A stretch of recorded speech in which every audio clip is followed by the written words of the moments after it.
Hey guys, magandang tanghali. Ngayon pa lang ito makakaluto. Pinangat ako ng tilapia. Tilapia ang pinangat sa kamyas. Ayan guys, hindi ko na napakita yung aking preparing. Ako kasi pagka ako ng kamyas, pinangat sa kamyas, pinailalim ko yung kamyas. Ayan. Lagi yung sibuyas sa ilalim, sili. Tapos tsaka ko ipapatong itong isda. Tapos lalagyan ko ulit sa ibabaw ng sili. Ganun pa rin, ganun ang preparation.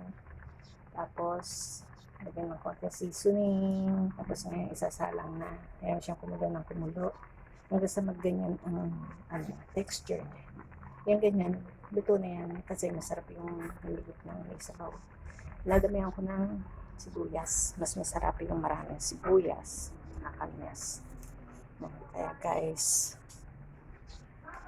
yan ang akin. Hindi ko na napakita yung preparing ng aking kasi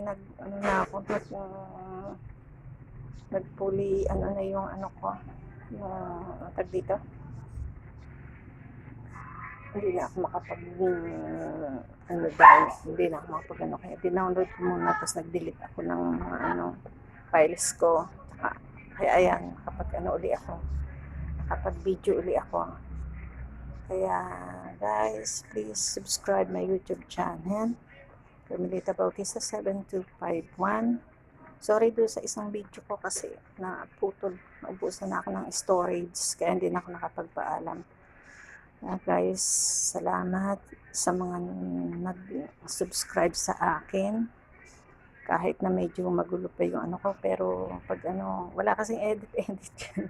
Kaya yung mga video ko, kung ano lang yung natural na ginagawa ko, yun. Kaya guys, salamat sa mga nag-subscribe, salamat sa mga nagla-like ng aking video, ng aking mga piniprepare na food.